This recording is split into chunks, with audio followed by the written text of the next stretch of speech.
সৃষ্টির থেকে আজ পর্যন্ত পৃথিবীর অনেক বয়স হয়েছে। পৃথিবী ধীরে ধীরে প্রলয়ের দিকে, মহাপ্রলয়ের দিকে যাচ্ছে। তো ধ্বংসের আগে কিছু কারণ থাকবে। তো যে কোনো বস্তুর ধ্বংসের পূর্বে কিছু কারণ থাকে। আজ পৃথিবীর সেই দশা। এ ধরিত্রী মা পাপের ভার আর বইতে পারছে না। এ পৃথিবীতে কত পর্বত শৃঙ্গ আছে, হিমালয় আছে। এই ধরিত্রী মা সবাইকে বহন করেন, কিন্তু ধরিত্রী কেঁদে ওঠেন বিশ্ববিধাতার কাছে, ক্রন্দন করেন যে পাপের ভার আমি বইতে পাচ্ছি না প্রভু, প্রলয়ের দ্বারা আমাকে মুক্তি দাও। এই জন্য আমরা ধীরে ধীরে ধ্বংস বা প্রলয়ের দিকে যাচ্ছি। আর সেই যাওয়ার কারণ হলো আমরা নিজেদের সাথে অন্যদের পার্থক্যটা নির্ণয় করে বসি। আপনার গুণ, আপনার কর্ম, আপনার চিন্তা চেতনা, শ্রীগুরু আশীর্বাদে আপনি যেখানে আছেন, অন্যের সাথে নিজের পার্থক্যটা বিচার করতে গেলেই দুঃখ, হতাশা ঘিরে ধরবে। সাধুর মহিমা আজকে আলোচনার প্রসঙ্গ। যেখানে ব্রহ্মা পারলেন না, ভগবান শঙ্কর পারলেন না, অনন্ত নাগ সহস্রমুখে পারলেন না, সেখানে আমাদের মতো নর্দমার কিরমে কীটের দ্বারা কি বা বর্ণন হতে পারে।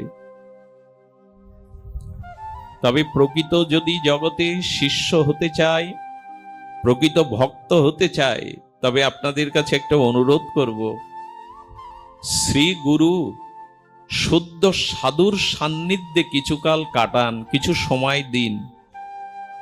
কিছু মনে করবেন না। আমরা আজকাল দীক্ষা নেওয়ার সাথে সাথে নিজেকে প্রচার করতে শুরু করি, ভাগবত প্রচার, কীর্তন প্রচার, পাঠ প্রচার করি।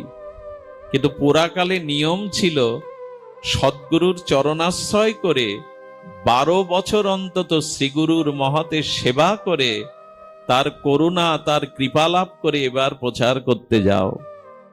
অনেকটা কেমন জানেন, বীজ থেকেই তো বৃক্ষ হয়। খুব ধ্যান দিয়ে শুনুন, বীজ থেকেই বৃক্ষ হয়। আবার বৃক্ষে যখন ফল পরিপক্ক হয়, তখন বৃক্ষ থেকে সেই বীজ সহ পাকা ফল আলাদা হয়ে যায়। আমার বলবার অভিপ্রায়, আগে সদ্গুরুদেবের চরণাশ্রয় করে গুরু সেবা, মহৎ সেবা, সাধু সেবা করতে করতে করতে করতে শ্রীগুরু মহিমায়, সেবা মহিমায়, শাস্ত্র মহিমায়, কৃপা আশীর্বাদ মহিমায় যখন আপনি পেকে যাবেন, তখন আপনি আলাদা হতে পারবেন। যেমন গাছের পাকা ফলটা গাছ থেকে বিচ্ছিন্ন হয়ে যায়। পাকার আগে যদি, শ্রী গুরু সেবার আগে যদি, বৈষ্ণব সেবার আগে যদি আমার মতো এইভাবে পাঠ প্রচারে নেমে যান, সেখানে কি হবে জানেন? দুটো ক্ষতি আছে। সেই দুটো ক্ষতিই আমাদের জীবনে ধ্বংস ডেকে আনবে। খুব মন দিয়ে শুনতে হবে। আচ্ছা, ফল পরিপক্ক না হলে কি আপনি থেকে আলাদা হয় বৃক্ষ থেকে? পরিপক্কই হলাম না। গুরু সেবা, মহৎ সেবা বিনা জ্ঞান হয় না, চেতনা হয় না, আধ্যাত্মিক কল্যাণ হয় না। রামানুজাচার্য, চতুর্সম্প্রদায়ের অন্যতম আচার্য বলদেবের অবতার, তার এক শিষ্যকে তিনি বললেন, যাও প্রচারে যাও। শিষ্য প্রণাম করে বললেন, আপনার সেবা, আপনার চরণ থেকে প্রচারে গেলে আর আমি যদি ভজন ভুলে যাই, অনাত্ম এসে ভিড় করে, আপনার চরণ সেবা থেকে বঞ্চিত হব। খুব মূল্যবান কথা, ধ্যান দিয়ে শোনার মতো কথা, চিত্ত দিয়ে শ্রবণের কথা। বললেন, আমি তোমাকে আশীর্বাদ করছি আর দুটি নীতি বা নিয়ম বিধান তোমায় দিচ্ছি, তাহলে প্রচারে গেলে তোমার স্খলন হবে না, পতন হবে না। আমরা যারা নাম সংকীর্তন করি, ভাগবত প্রচার করি, তাদের জন্য কথাটা খুব গ্রহণীয়। সাধারণ কেউ বলছেন না, রামানুজাচার্য বলছেন। উনি বললেন, কেউ যখন গুরু আশীর্বাদে মহৎ সেবা, করুণা, কৃপা, শক্তি, আশীর্বাদ পেয়ে প্রচারে যাবে, তখন তার জীবনে দুটি জিনিস আসবে ধ্বংস করার জন্য, ভক্তি নষ্ট করার জন্য, নিজের পতন ঘটানোর জন্য। আমার মনে হয় লিখে নিতে হবে কথা দুটি হৃদয়ে। প্রথমে আসবে অর্থ, দ্বিতীয় আসবে সম্মান। যখনই আপনি গুরু চরণ ছেড়ে, বৈষ্ণব সেবা ছেড়ে প্রচারে বের হবেন, তখনই আপনার সামনে অর্থ ছুঁড়ে মারবে লোক, টাকা কোন দিক দিয়ে ছুঁড়ে মারবে আপনি আঁচলে কুড়িয়েও পাবেন না। আর এই অর্থ আর সম্মানই ভক্তি পথ থেকে মানুষকে বিনষ্ট করার, এর থেকে ব্রহ্মাস্ত্র আর এই জগতে হয়নি, হবেও না। যখনই সম্মানের কাঙাল হব, অর্থের কাঙাল হব, তখনই ভক্তিপথ। মা তার ছোট ছেলেকে খেলনা মিষ্টান্ন সামনে দিয়ে রাখে ভুলিয়ে রাখার জন্য, মার তো সংসার কাজ আছে।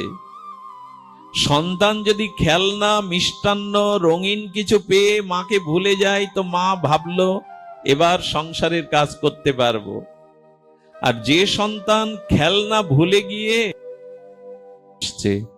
ভজনকার নেমে আসছে, তবে এইটুকু ভরসা দিতে পারি, গুরু আশীর্বাদ বুকে নিয়ে, শ্রীগুরু মহিমা হৃদয়ে নিয়ে যদি সম্মান বা অর্থের কাঙাল না হয়ে এ পথে ছুটতে পারেন, তবে চাইলে যতটা পাওয়া যাবে তার থেকে কোটি গুণ বেশি ভরিয়ে দেবে ভগবান। চাইলে যা পাওয়া যাবে তার থেকে কোটি গুণ ভরিয়ে দেবে। এই জগতের একটা নিয়ম আছে, বিশ্বাসী নির্লোভী কর্মচারীর হাতে কোনো মহাজন চাবি দিয়ে যায় সিন্ধুকের, কিন্তু অবিশ্বাসী পুত্রের হাতে চাবি অনেক সময় পিতা দেয় না। যারা বিশ্বাসী কর্মচারী, বহুদিনের পরীক্ষিত বিশ্বাসী নির্লোভী, তাদের কাছে ক্যাশের চাবি দেয়, কিন্তু যে ছেলেটা বাবার বিশ্বাস অর্জন করতে পারেনি, পুত্রের হাতেও পিতা অনেক সময় সিন্ধুকের চাবি দেয় না। এই জগতে যারা চায় তারা কম পায়, যারা চায় না তাদের পিছনে এগুলি ছোটে। একটা সুন্দর ঘটনা ভক্তমালের মনে পড়ল। দেখুন, একবার এক তান্ত্রিক গুরু, তিনি জয়পুরে একটা রাজ্যে গেছেন। তখন জয়পুর নাম হয়নি, নামটা আমার স্মরণে নেই, জয়পুরের অন্য নাম ছিল। রাজস্থানের রাজধানী জয়পুর, গোবিন্দজি যেখানে আছেন, গোপীনাথ যেখানে আছেন। তো জয়পুরের মহারাজের সামনে তিনি অনেক অলৌকিক বিষয় দেখালেন। তান্ত্রিক গুরু, বহু রূপ ধরতে পারেন, তাকে গুরু রূপে বরণ করলেন। আর রাজা রাজগুরুর সম্মান দিয়ে তাকে সম্মান, অর্থ, সেবা দিয়ে ভরিয়ে রাখলেন রাজগুরু। ঠিক ওই সময় রামানুজাচার্যের এক শুদ্ধ ভক্তির প্রচারক, তার শিষ্য জয়পুরে গিয়ে এক জঙ্গলের মধ্যে আগুন জেলে ভজন শুরু করলেন। ভজন ছাড়া তো তারা অন্য কিছু বোঝে না। এই ভজন প্রভাব দেখে ওই তান্ত্রিকের কিছু শিষ্য তান্ত্রিককে বলল, আপনার পালা শেষ। আরে রামানুজাচার্যের পরম শিষ্য আচার্য এসেছেন, ওনার প্রভাব আপনার থেকে অনেক বেশি। রাজা যদি ওনার ভক্তি মহিমা জানতে পারে, আপনাকে আর রাজগুরু রাখবেন না। ওই যে বললাম, পাপ থাকলে ভয় হয়। 50 জন পাঠিয়েছেন গুরুদেব, যাও ওকে বিতাড়িত করে দাও, জয়পুর থেকে খেদিয়ে দাও। বলে, ওটা সাধু, এখানে তোমার জায়গা নেই, এই রাজ্যে তোমার জায়গা নেই।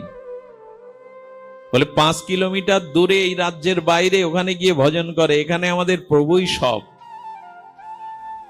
উনি তখন করলেন কি জানেন?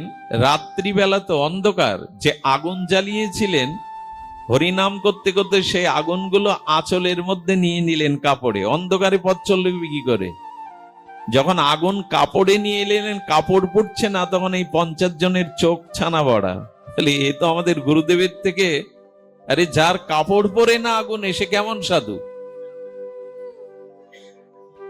তো উনি কি করেছেন?